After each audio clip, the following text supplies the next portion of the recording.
ఐటీలో ఎంట్రీ కావాలా? Trainee software engineer గా అజా కోడింగ్ ట్యూటర్ లో 2 వీక్స్ ట్రయల్ పీరియడ్ లో వెంటనే చేరండి.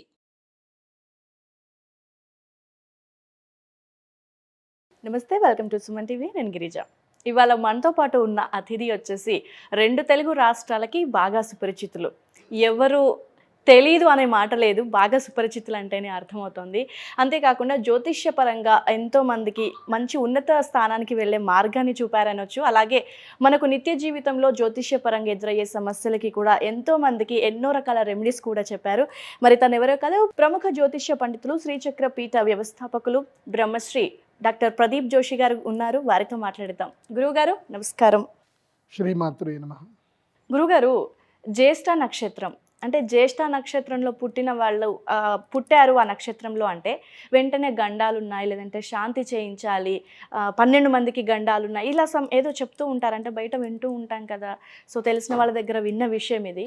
అంటే జ్యేష్ఠ నక్షత్రం అంత మంచిది కాదంటారు. ఎందుకు అంత భయం అంటే ఎంత భయపడుతున్నారు? అంత భయాన్ని కలిగిస్తుంది ఈ నక్షత్రం ఏంటి అసలు? దీని గురించి. శ్రీ గురుభ్యో నమః. శ్రీమాత్రే నమః. సర్వస్వరూపే సర్వేషి సర్వశక్తి సమన్వితే భయేభ్యస్త్రాహినో దేవి దుర్గే దేవి నమోస్తుతే. శ్రీమాత్రే నమః. జ్యేష్ఠ నక్షత్రం. జ్యేష్ఠ సంస్కృతములో జ్యేష్ఠ అంటే అర్థం ఏంటంటే పెద్దది, మొట్టమొదటిది, అగ్రగణ్యము అని అర్థం అన్నమాట. జ్యేష్ఠ నక్షత్రం ఆ ఒత్తుట్టాలోనే ఉంది వీళ్ళేంటిది అనేది. జ్యేష్ఠ నక్షత్రం నక్షత్రాలలో అన్నిట్లో కూడా ఆకారములో పెద్దనైనటువంటి నక్షత్రం జ్యేష్ఠ నక్షత్రం. అండ్ సామర్థ్యములోనూ అన్నిటికైనా పెద్దదైన నక్షత్రము జ్యేష్ఠ నక్షత్రం. ఎందుకోసమంటే జ్యేష్ఠ నక్షత్రానికి అధిష్టాన దేవత ఇంద్రుడు. ఓకే. దేవతలకి రాజు ఎవరు? ఇంద్రుడు. సో దేవతలందరికీ అధిపతి ఎవరు అంటే ఇంద్రుడు. కాబట్టి ఇక మిగతా నక్షత్రాలన్నిటికీ ఎవరో ఒకళ్ళు దేవతలు కదా అధిపతులు అవుతారు. సో అందులో ఒక 3 నక్షత్రాలు పక్కన పెట్టాలి. ఆరుద్ర నక్షత్రానికి శివుడు అధిపతి, రోహిణి నక్షత్రానికి ఎవరు అధిపతి? బ్రహ్మదేవుడు అధిపతి. శ్రవణ నక్షత్రానికి ఎవరు అధిపతి అంటే సాక్షాత్తు శ్రీ మహావిష్ణువు అధిపతి. కాబట్టి ఈ 3 నక్షత్రాలను వదిలేస్తే మిగతా అన్ని నక్షత్రాల కన్నా ఈ జ్యేష్ఠ నక్షత్రం గొప్పది. సో జ్యేష్ఠ నక్షత్రం వాళ్ళకి ఏంటంటే చాలా మంచి నక్షత్రం. నేను ఎప్పుడు కూడా ఒకటి గుర్తుపెట్టుకోండి, నేను ఏ నక్షత్రం గురించి చెప్పినా ప్రతి నక్షత్రానికి ప్రతి ఒక్క జాతకానికి 40-60 రేషియోలో గుడ్ బ్యాడ్లు తప్పకుండా ఉంటాయి. అందరికి ఉంటాయి. ప్రతి ఒక్కరికి, ఎంత గొప్పవాళ్ళైనా, ఎంత మహారాజులైనా, ఎవరైనా సరే 40-60 లేదా 30-70, మ్యాక్సిమం 30-70 రేషియో. అయితే 30% కర్మఫలం ఉంటుంది, 30% నెగిటివిటీ ఉంటుంది, 70% పాజిటివిటీ ఉంటుంది. ఈ 30-70 ఉన్నవాళ్ళు మనందరికీ పెద్ద పెద్ద వాళ్ళు, శ్రీమంతులు, వాళ్ళందరూ ఈ 30-70 వాళ్ళే.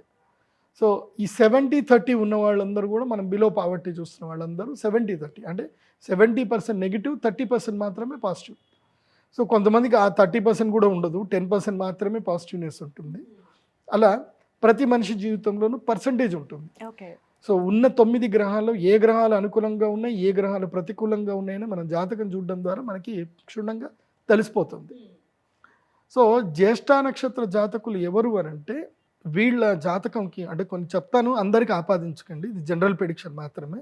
ఇలా చెప్పేసరికి ఇలా చూసి ఆహా అని మాత్రం దయచేసి జ్యేష్ఠ నక్షత్రం వాళ్ళ అలాంటి చూపులు చూడకండి. ఓకే, ఇది జనరల్ ప్రెడిక్షను, గ్రంథంలో ఉన్నదే చెప్తున్నాను, ఇది నా వ్యక్తిగత అభిప్రాయం అయితే కాదు. అండ్ నేను అనుభవపూర్వకంగా చూసింది కూడా. ఈ జ్యేష్ఠ నక్షత్ర జాతకులు ఎవరు అంటే ఎవరు ఈ జ్యేష్ఠ నక్షత్రంలో పుడతారు అంటే ముఖ్యంగా పూర్వజన్మలో రాజులయ్యి, రాజకీయ నాయకులయ్యి, హింస, ఇప్పుడు రాజు అంటే అర్థం ఏంటి అని అంటే హింస తప్పదు. ఇప్పుడు ఈ ఉక్రెయిన్కి రష్యాకి వార్ అవుతుంది, కారణము వ్లాదిమిర్ తర్వాత పుతిన్, వీళ్ళిద్దరే అని అందరికీ అనుకుంటారు, కానీ కారణాలు వేరే ఉంటాయి. కానీ ఆర్డర్లు పాస్ చేస్తుంది ఎవరు అంటే మూల ప్రధాన కారకులు అందరికి కనబడేది వీళ్ళే అనమాట. సో ఒక యుద్ధం జరుగుతుందంటే కారణం ఇద్దరి ఈగో లేదా ఇద్దరు తమ రాజ్యానికి సంబంధించిన భద్రత గురించో దేని గురించో ఉంటుంది. మోస్ట్ ఆఫ్ ద అదేదో సినిమాలో సూర్య సినిమాలో ఉంటుంది కదా, ఇదంతా జరిగిందని అంటే ఇద్దరు కులాల మధ్యలో చిచ్చులా అంటే కాదు, ఇద్దరు పొగరుబోతుల యొక్క నోటి దూల అని చెప్పేసని ఒక వర్డ్ చెప్పి అక్కడికి క్లోజ్ చేస్తారు. అందులో ఒక రెస్పాన్సిబుల్ పోలీస్ ఆఫీసర్గా ఒక సూర్య ఒక వర్డ్ చెప్తాడు, అది సూర్య సింగం 2 సినిమా అనుకుంటా. అట్లా ఈ రాచరికము రాజుల యొక్క స్థానంలో ఉండి ఎవరైతే రాజకీయంలో ఉండి దుర్మార్గ పనులు చేస్తారు వాళ్ళ యొక్క కుర్చీని కాపాడుకోవడానికి, సో దుర్మార్గ పనులు ఎవరైతే చేస్తారో వాళ్ళు ఆ కర్మ ఫలాన్ని మళ్ళీ అనుభవించడానికి జ్యేష్ఠ నక్షత్రంలో పుడతారు. అండ్ కానీ ఆ రాజరికపు లక్షణాలు పోవు, తప్పకుండా ఉంటాయి. ఎందుకోసం అంటే వాసనలు ఉంటాయి కదా, ఆ వాసనలు ఎక్కడికి పోవు, పుడతారు, మళ్ళీ దీంట్లోనే పుడతారు. తర్వాత శాస్త్రం ఏం చెప్తుంది అని అంటే ఈ 4 లక్షణాలు ఒక దగ్గర ఉండకూడదు. ఒక్కొక్క లక్షణము చాలా విచిత్రమైన లక్షణం. ఒకటి ఉన్మత్తం, మదం, తర్వాత మూర్ఖత్వం, తర్వాత విపరీతమైనటువంటి రాజ్యకాంక్ష, విపరీతమైనటువంటి లాలస, శరీర కామం, లాలస. ఇది ఒక్కొక్కటి ఒక మనిషి దగ్గర ఉన్నా ఆ మనిషి పూర్తిగా దిగజారిపోతాడు. ఆ మనిషి ఎక్కడో ఎవరికో దుఃఖం కలిగిస్తాడు. ఈ 4 ఒక దగ్గర ఉంటే ఎట్లా ఉంటుంది అంటే దానికి జ్యేష్ఠ నక్షత్రం వాళ్ళకి ఎగ్జాంపుల్ చెప్పొచ్చు. అంటే వాళ్ళకి ఈ 4 లక్షణాలు ఖచ్చితంగా ఉంటాయంటారా? ఖచ్చితంగా కాదు, ఉంటాయి, కొంతమందికి ఉంటాయి, వాళ్ళ పూర్వజన్మ దీన్ని బట్టి ఉంటుంది. ముఖ్యంగా లౌల్యం, లాలస ఎక్కువగా ఉంటుంది, కోరికలు చాలా ఉంటాయి వీళ్ళకి. శరీరం యొక్క తాపము, శరీరం యొక్క కోరికలు ఎక్కువగా ఉంటాయి వీళ్ళకి. సో మోస్ట్ ఆఫ్ ద ఎవరు పడదారి పట్టరు, కాకపోతే కొంతమంది వాళ్ళకి అవకాశాలు బట్టి వాళ్ళు పెడదారి పడతారు. కానీ నేనైతే ఏం చెప్తాను అంటే అది పెడదారి అని అయితే నేను చెప్పాను. ఎందుకోసం అంటే నేను చూస్తాను కదా, వాళ్ళ లక్షణం అది నక్షత్ర లక్షణం, అది పెడదారి అనడానికి లేదు, అంతే. వాళ్ళు దాంతో పుడతారు కాబట్టి పూర్వజన్మలో వాళ్ళు ఎవరినో ఒకళ్ళని ప్రేమించి ఉంటారు, వాళ్ళు మళ్ళీ ఈ జన్మలో పుడతారు, మళ్ళీ వాళ్ళని వీళ్ళు కాంక్షిస్తారు, కలుస్తారు, రాసి పెట్టింది కాబట్టి కానిచ్చేస్తారు, అంతే. అది జరుగుతుంది, అది తప్పు అని చెప్పడానికి లేదు, అది వాళ్ళ యొక్క లక్షణం, అది అంతే. ముళ్ళు గుచ్చుకుంటుంది, జ్యేష్ఠ నక్షత్రం వారికి కోరికలు ఎక్కువ ఉంటాయి, అంతే. దాంట్లో పెద్దగా అది తప్పేం కాదు, అది లక్షణాన్ని మనం ఏం మార్చలేం మనం. సో అలా జ్యేష్ఠ నక్షత్ర జాతకులకు విపరీతమైన రాజ్యకాంక్ష ఉంటుంది, కామం ఉంటుంది, అదేవిధంగా తామే గొప్ప అనేటువంటి మొండితనం కూడా ఉంటుంది. దీనితో పాటు ఏంటంటే వీళ్ళు చేసే పనుల వల్ల జ్యేష్ఠ నక్షత్ర వాళ్ళకి శత్రువు లేకుండా ఉండరు, తప్పకుండా వాళ్ళకి శత్రువులు ఉంటారు. అజాత శత్రువులు మాత్రం జ్యేష్ఠ నక్షత్రం వారు కారు. వీళ్ళకి ఎవరో ఒకళ్ళు శత్రువులు తప్పకుండా ఉంటారు. ఎందుకోసం అంటే వీళ్ళకి కొంచెం కోపం ఎక్కువ ఉంటుంది. ఎందుకోసం అంటే మనిషికి గర్వం, అహంకారం ఉంది అని అంటే ఎక్కడో ఒక చోటు శత్రువులు పుడతారు, ఇంట్లోనే పుడతారు. మనకు అహంకారం ఎక్కువ ఉంది, మనం ఇంట్లో సంపాదిస్తున్నాం, మన దగ్గర డబ్బు ఎక్కువ ఉంది, ఊరికే కూర్చున్న చోటుని రిమోట్ తెచ్చియు, నీళ్లు తెచ్చియు, న్యూస్ పేపర్ తెచ్చియు అని అడిగితే ఎంత పెళ్ళమైనా సరే ఒకరోజు చీపురు కట్ట తిప్పుతుంది. సో కామన్గానే ఉంటుంది. అంటే ఆ మనిషికి బద్ధకం ఎక్కువ ఉంటుంది, అలాంటి లక్షణాలు ఉంటాయి. కానీ వీళ్ళలో పాజిటివ్నెస్ కూడా ఉంది. వీళ్ళలో ఎక్కడైతే కాంక్ష ఎక్కువ ఉంటుందో అక్కడ సంకల్ప బలం కూడా ఎక్కువగా ఉంటుంది, అంతే కదా. ఇప్పుడు మనకు కోరిక ఉంటేనే కదా మన సంకల్పం ఆ పని చెయ్యాలనేది. ఇప్పుడు ఉదాహరణకి సింపుల్ మీరే, లేదంటే మా సుమన్ టీవీలో ఉండే యాంకర్స్ మీరందరూ ఎందుకు పేషెన్స్గా కూర్చుంటారు, అందరు చెప్పేది మీకు కొన్నిసార్లు అబ్బాయి ఏం చెప్తున్నారా అని లోపల అనిపిస్తుంది, కానీ యు నెవర్ ఎక్స్ప్రెస్, కూర్చుంటారు. ఎందుకోసం అంటే మీకు ఉద్యోగ ధర్మం కాబట్టి మీరు కూర్చుంటారు. నచ్చకపోయినా కొన్ని వినాల్సి వస్తుంది, కొన్ని మన జీవితంలో నచ్చకపోయినా కొన్ని పనులు చేయాల్సి వస్తుంది. ఎందుకు చేస్తామంటే మన యొక్క నీడీ కాబట్టి. కానీ జ్యేష్ఠ నక్షత్రం అట్లా కాదు, నీడీ కాదు, వాళ్ళకి పట్టు ఉంటుంది, ఇది చెయ్యాలి, నాకు ఇది కావాలి, అంతే నేను చేస్తా. బట్ దేన్ని లెక్క చేయరు, గట్టిగా వెళ్ళిపోతారు అంతే. ఇంకోటి ఏంటంటే ఈ కాలు మీద నా కాలు మీద నేను కాలు వేసుకున్నా అనే ఒక కేటగిరీ ఉంటుంది కదా, అందులో జ్యేష్ఠ నక్షత్రం వాళ్ళు పక్కా ఉంటారు. దాంట్లో స్త్రీలు అయితే ఎక్కువగా ఉంటారు. మీరు జ్యేష్ఠ నక్షత్రం యొక్క స్త్రీని వివాహం చేసుకుంటున్నారు అంటే ఫస్ట్ మీరు మెంటల్గా ఫిక్స్ అవ్వాల్సింది ఏంటంటే రోజు ఆవిడని పొగడాలి అని మీరు ఫిక్స్ అవ్వాలి. ఏదైనా సరే ఆమెను పొగడాలి. మీకు కావాలంటే ఆవిడ ఏమన్నా చేస్తుంది, జ్యేష్ఠ నక్షత్రం వాళ్ళు నీకు ఏమైనా చేస్తారు, కానీ మీరేం చేయాలంటే పొగడాలి. నువ్వే గొప్ప, నువ్వే, నీకన్నా మించిన వాళ్ళు ఎవరు లేరు అని అంటే నీకేం కావాలి, నీ ప్రాణం కావాలి, ఇచ్చేస్తా తీసుకో, ఇచ్చేస్తారు అట్లా. ఓకే, నీకు ఆస్తి కావాలి, సంతకం పెడితే తీసుకో, పొగడాలి అంతే. జ్యేష్ఠ నక్షత్రం వాళ్ళని ఎంత పొగిడితే, అంటే పొగడం అంటే ఇంకా భయంకరంగా పొగడాలి. పొగడ్తలకి లొంగిపోతారా లేదంటే పడిపోతారు? లొంగిపోతారు, ఓకే, అయిపోతారు. పడిపోవడం వేరు, లొంగిపోవడం వేరు. వీళ్ళు కంప్లీట్గా సరెండర్ అయిపోతారు. ఓకే, ఇక వీళ్ళకి మోమాటం బాగా ఎక్కువ ఉంటుంది, పొగిడిన వాళ్ళు ఏమన్నారు ఇంకా. సో ఎందుకోసం అంటే నేను చూస్తూ ఉంటాను కదా, ఇప్పుడు నాకు ఈ సినిమాలకు సంబంధించి కూడా నన్ను పిలుస్తూ ఉంటారు. ఈ సినిమా ప్రీమియర్ షోలు వేస్తారు, ఇదే కృష్ణానగర్లో అన్ని పోస్టర్లు వేస్తూ ఉంటారు కదా. సినిమా మొత్తం అయిపోయిన తర్వాత ఆ సినిమా సేల్ అవ్వదు, ఏమవ్వదు.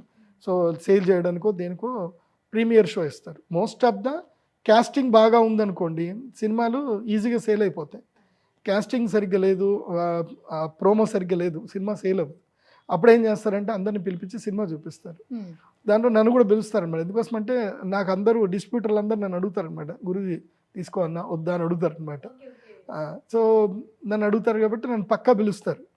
నేను పిలిచినప్పుడు నేను most of the opinion stage మీదకి వెళ్ళి చెప్పాను. నేను సినిమా చూసి అసలు నేను వచ్చిన సంగతి కూడా ఎవరు తెలియదు, వస్తా చూస్తా బయటకు వచ్చేస్తా. చాలా మందిని చూస్తా అనమాట. సినిమా చెత్తగా దరిద్రంగా ఉంటుంది, కానీ ఏం చేస్తారంటే స్టేజ్ మీదకి వెళ్ళిపోయి ఈ cinema super duper hit, 100 days కాదు 300 days ఈ సినిమా నడుస్తుంది, బ్లాక్ బస్టర్ హిట్ అవుతుంది అని చెప్తారు. అసలు మాకు తెలుస్తుంది ఒరిజినల్గా సినిమా కనీసం రిలీజ్ కూడా కాదు. ఓకే, అట్లాంటి సినిమాని ఇప్పటికి నేను ఒక 70 చూసుంటా. అంటే గురుగారు సినిమాని చూస్తే ఇది నడుస్తుంది నడవదు అనేది ఏ విధంగా తెలుస్తుంది అసలు? అది విచక్షణలేండి. ఓకే, ఓకే, అది బాగా సినిమాలు చూస్తే తెలుస్తుందిలేండి. 100 సినిమాలు చూసినోడికి ఈ సినిమా హిట్ అవుతుంది పట్టు అవుతుంది ఈజీగా చెప్పొచ్చులేండి. సరే, అంటే నేను అనేది ఏంటంటే ఈ పొగడ్తలు ఎక్కువగా ఉంటాయి అన్నమాట. కాబట్టి జ్యేష్ఠ నక్షత్రం వాళ్ళకి ఏంటంటే వీళ్ళు జన్మతః రాజయోగ జాతకులు. ఏంటి రాజయోగ జాతకులు. నాకు తెలిసి జ్యేష్ఠ నక్షత్రం వాళ్ళకి 40% పాజిటివ్నెస్ గ్యారంటీ ఉంటుంది. 40% పాజిటివ్నెస్ గ్యారంటీ, దాని డౌట్ లేదు. అంటే వీళ్ళు బిలో పావర్టీలో పుట్టరు. వీళ్ళు పుట్టిన తర్వాత ఆటోమేటిక్గా డబ్బులు వస్తాయి. వీళ్ళు మహా బుద్ధిమంతులు, మహా తెలివైనటువంటి వాళ్ళు. సో ఈ నక్షత్ర జాతకులు ఎందుకు ఈ నక్షత్రం పుట్టినగానే వీళ్ళకి పరిహారం ఎందుకు చేయించాలి అని అంటే, ఎస్, ఈ నక్షత్రంలో పూర్వ జన్మలో చేసిన పాప కర్మల వల్ల వీళ్ళు ఈ జన్మలో పుట్టగానే వీళ్ళకి పరిష్కారాలు చేస్తే ఆ కర్మఫలం వీళ్ళకి అంటదు అని ఋషిప్రోక్తంగా నక్షత్ర నాడిలో చెప్పారు. కాబట్టి వీళ్ళు పుట్టగానే ఏం చేయాలంటే వీళ్ళకి పరిహారం చేయాలి. 12 మందికి దోషం వస్తుంది వీళ్ళు పుట్టగానే. 12 మందికి దోషం ఉంటుంది. 12 మంది అంటే ఎవరు గురువు గారు? ప్రతి ఒక్క మనిషి పుట్టగానే 12 రిలేషన్స్ తోటి పుడతాడు. ఓకే, ఒకటి తండ్రి, తల్లి, మేనమామ, మేనత్త, తాత, 2 తాతలు, అమ్మమ్మ, నానమ్మ, తర్వాత తమ్ముడు, చెల్లెలు, ఆ తర్వాత ఇంకా చెప్పాలంటే చిన్నమ్మ, చిన్న అన్న. ఓకే, ఇలా ఈ వ్యక్తి జాతకులకు 12 మందికి దోషంతో పుడతారు. ఆ 12 మంది దోషంతో పుడతారు కాబట్టి పుట్టగానే జ్యేష్ఠ నక్షత్ర జాతకుల్ని నేరుగా వాళ్ళ ముఖం చూడకూడదు. ఈ 12 మంది ముఖ్యంగా అమ్మా నాన్న, మేనమామ, మేనత్త చూడకూడదు. వీళ్ళు పుట్టగానే, వీళ్ళు పుట్టిన తర్వాత 11వ రోజుకి వీళ్ళకి ఏవైతే ఉంటుందో ఇవన్నీ చేయాలి. ఏవి పురుడు చేయడము, వాళ్ళ యొక్క ఆచారరీత్యా, వాళ్ళ యొక్క కులాచారరీత్యా ఏవైతే ఉంటుందో 11 రోజుల పురుడు ఏదైతే ఉందో అది కంప్లీట్ చేసిన తర్వాత 11 నుంచి అంటే 12వ రోజు మొదలు 30 రోజుల మధ్య లోపల, ఒక మాసములో లేదా మాసత్రయం 3 నెలల లోపల తప్పకుండా పరిహారం చేయించాలి. పరిహారం చేసి ఒక నూనెలో, మూకుడులో నూనె వేసి ఆ నూనెలో ఈ పిల్లవాడి ముఖం చూసి ఈ పిల్లవాడికి సంబంధించిన పూర్వజన్మ పురాకృత కర్మఫలాలు, దోషములన్నీ కూడా పోవును గాక అని చెప్పి ఈ 12 మంది చెప్పాలి. ఓకే, చెప్పి దోష పరిహారం చేయాలి. ఒకవేళ ఈ 12 మందిలో ఎవరు కొంతమంది పుట్టలేరు, కొంతమంది లేరు, కానీ ఉన్నోళ్ళు అయితే పక్క చెప్పాలి. చెప్పి ఆ తర్వాత వీళ్ళ ముఖం చూడాలి. ముఖం చూసి తర్వాత ఈ జ్యేష్ఠ నక్షత్ర జాతకుల్ని బ్రాహ్మణులకు ఇవ్వాలి.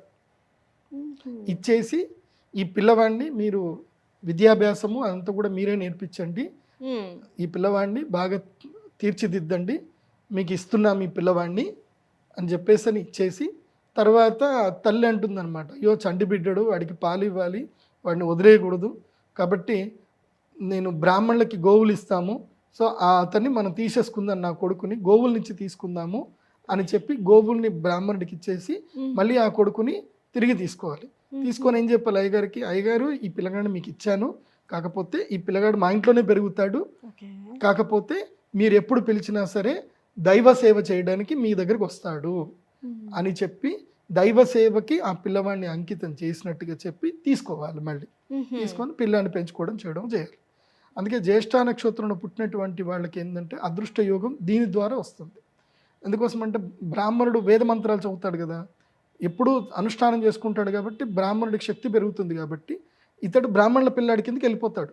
సో అప్పుడే శిశుదానం చేసినట్టుగా ఉంటుంది. తీసుకోవడం వల్ల ఏంటంటే ఇతనికి వచ్చినటువంటి పాపకర్మ పంకిల మీద కూడా ఈ వంశానికి రాదు. అలా రాకుండా గోదానం, పుట్టినప్పుడే గోదానము, భూదానము, హిరణ్యదానము, తిలదానము, ఇలా కొన్ని దానాలు ఉంటాయి. ఇవి దానములు చేయడం వలన ఈ జ్యేష్ఠ నక్షత్రానికి పరిష్కారం దొరికి అప్పుడు ఇంద్రయోగ సిద్ధి కలుగుతుంది. జ్యేష్ఠ నక్షత్ర జాతకులకు జన్మతః ఇంద్రయోగం కలుగుతుంది. ఐంద్రయోగం అంటారు. ఐంద్రయోగం అంటే ఏంటి, ఇంద్రుడు ఎట్లాగైతే తన పదవిలో కూర్చుంటాడు దర్జాగా, అట్లాగే జ్యేష్ఠ నక్షత్ర జాతకులకు కూడా ఇంద్ర పదవి వస్తుంది. సో మోస్ట్ ఆఫ్ ద రాజకీయ నాయకులు, ఐఏఎస్లు, ఐపీఎస్లు, గొప్ప గొప్ప బిజినెస్ మ్యాన్స్ అందరు కూడా ఈ జ్యేష్ఠ నక్షత్రంలో ఉంటారు. కానీ జిద్దుగాళ్ళు, భయంకరమైన జిద్దుగాళ్ళు.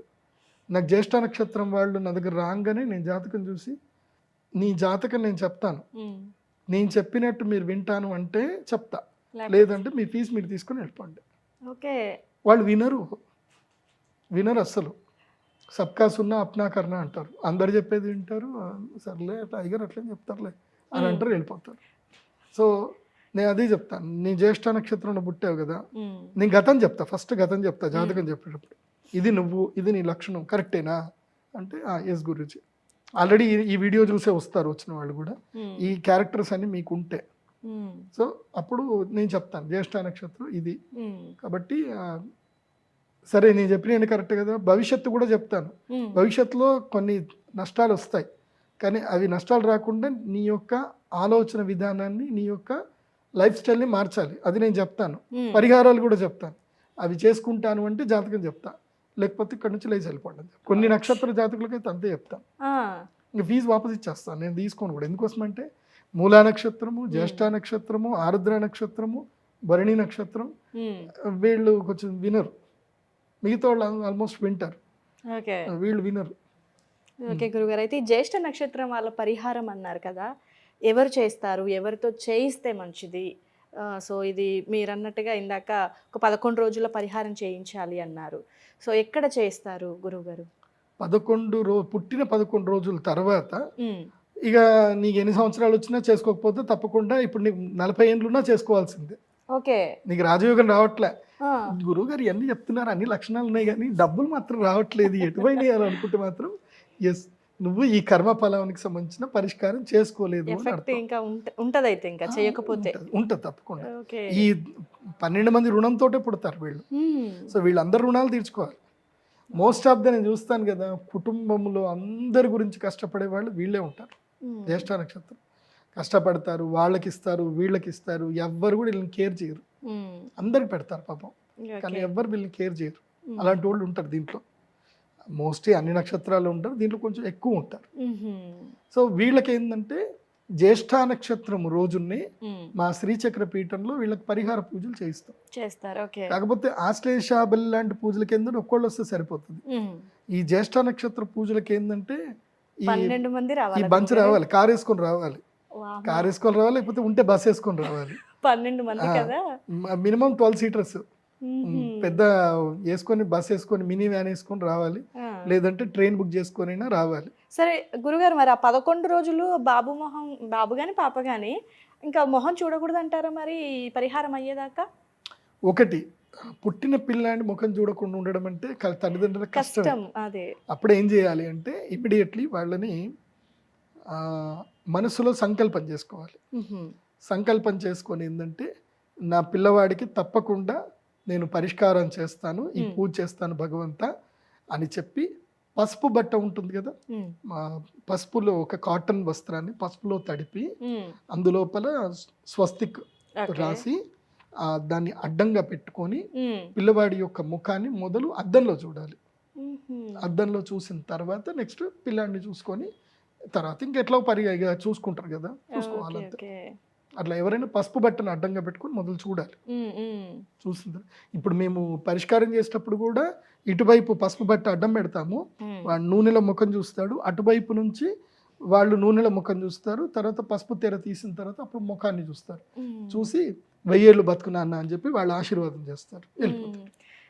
అంటే గురుగారు కొన్ని నక్షత్రాల వాళ్ళు అంటే మేనమామ గండంలో పుట్టారు, సో నూనెలోనే చూడాలి అని అంటూ ఉంటారు కదా, అది అంటే ఇక్కడ అక్కడనేమో ఒక్కరే ఉంటుంది ఎఫెక్ట్, ఇక్కడ ఇంతమంది కదా, మరి ఈ అబ్బాయికి పుట్టిన వాళ్ళకి ఈ పరిహారం కనుక చేయకపోతే వీళ్ళకి అంటే ఏదన్నా ఎఫెక్ట్ పడుతుందంటారా? అంటే ప్రాణగండం లాంటివి అందరికి పడతావని కాదు, పడుతుంది పడుతుంది పడుతుంది. నేను చూస్తాం కదా, ఇప్పుడు మొన్న ఒకళ్ళు మా దగ్గరికి జాతకం చెప్పించుకోవడానికి వచ్చారు. ఆ పిల్లాడు నష్టజాతకుడు, పిల్లాడు పుట్టాడు. వాళ్ళ పేరు నేను చెప్పను కానీ నా దగ్గర మొత్తం రిపోర్ట్స్ ఉంటాయి, మా ఆఫీస్కి వచ్చినప్పుడు మీకు చూపిస్తాను. ఇన్ని ఫైల్స్ ఉంటాయి మొత్తం నా దగ్గర, ప్రతి ఒక్కళ్ళ జాతకం ఫైల్ నా దగ్గర ఉంటుంది. సో మొత్తం డేటా ఉంటుంది, దాదాపు 3000 జాతకాల ఫైల్స్ ఉంటాయి నా దగ్గర. సో వాడు పుట్టాడు, పుట్టగానే ఒక శాంతి లేసింది, మేనమామ లేసాడు. తర్వాత 6 నెలలకి మళ్ళీ చిన్నాన్న లేసాడు, 3 సంవత్సరాలు అయిపోయింది, తండ్రి చనిపోయాడు. ఇట్లా ఒక్కొక్కళ్ళు పోతానే ఉన్నారు. అప్పుడు వాళ్ళు వస్తే నేను చెప్పాను, మీ పిల్లవాడిని పూర్తిగా గురుకులానికి దానం చేయాలి, దానం చేసిన తర్వాత మీ పిల్లాన్ని తీసుకోండి, వీడిని ఇట్లాగే పెట్టుకుంటే మీ వంశం ఏదైతే వీడి కర్మఫలం ఏదైతుందో మీ వంశంలో ఒక్కొక్కళ్ళని తీసుకెళ్తుంది, కాబట్టి వీడిని దానం చేయాలని చెప్పాను. వామ్మో, అంటే మంచి ఉంది కానీ దాంతో పాటు ఎఫెక్ట్ కూడా బాగానే ఉంది గురుగారు దీనికి. ఇప్పుడు దానికి మరణం ఒకటి ఉంటుంది, మరణం కూడా కొన్ని ఉంటాయి, ధనిష్టా పంచకాలని కొన్ని ఉంటాయి.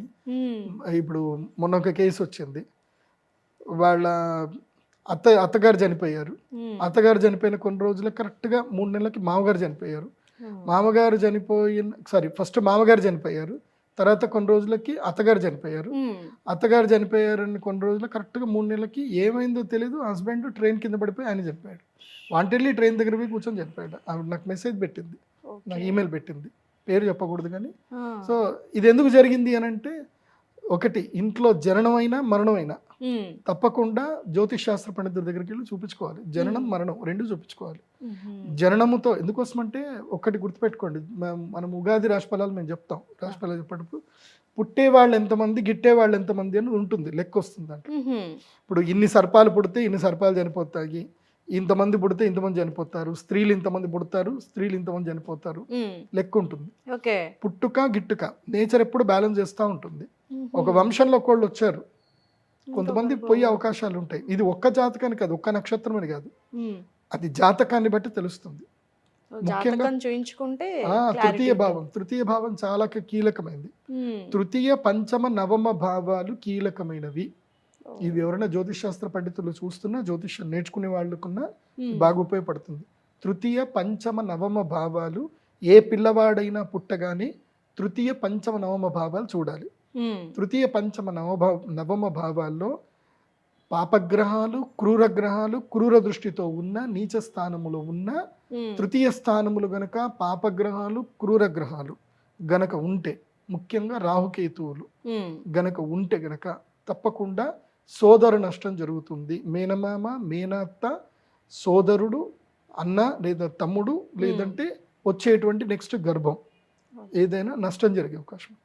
పంచమ స్థానములో గనక రాహువు లేదా కేతువు, వక్ర శని, వక్ర కుజుడు గనక ఉన్నట్లయితే తప్పకుండా, లేదంటే నీచ సూర్యుడు, అంటే అది కేవలం కార్తీక మాసమే అవుతుంది.